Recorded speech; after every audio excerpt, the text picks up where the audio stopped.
Thank you so much, Dr. Koshi. Throughout this conference, we have seen people who have come from outside making the case for Telangana much better than we would have ever been able to make. Thank you so much for that. Just a few comments. When we look at the industry, and it is a testament of times of today that the government is chasing the industry. The government is thinking on the lines of what the industry's P&L will look like and what sort of support can give you the best value for the buck.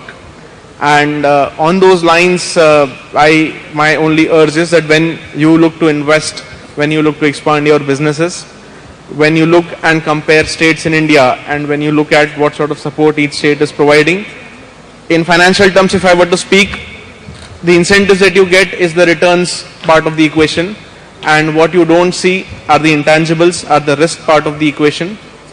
Just like in a real estate, in an area where typically a flat is selling at 50 lakh, and you come across a flat which is selling at 25 lakh, you don't say, oh my God, what a good bargain. You say, what's wrong with it? Yeah.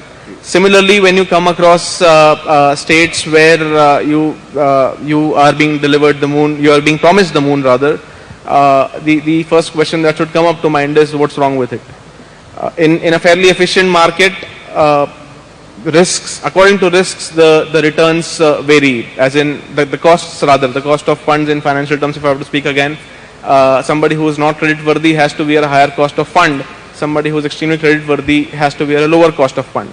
Similarly, in the states where the ease of doing business is very good, and where states are trying to reimagine their offerings, where they are trying to look at the cost of doing business, where they are trying to look at the risk of doing business from an entrepreneur's point of view, in such situations, it is the intangibles which count much more than what is tangibly being offered to the industry. And I'm sure that with such keen observers sitting in the audience, this message will not be lost, that Telangana as of today is one of the cleanest environments to do business. It is one of the lowest cost of doing business states in India, and on a risk adjusted basis, it is one of the best returns on investment areas of doing business in India. Thank you so much.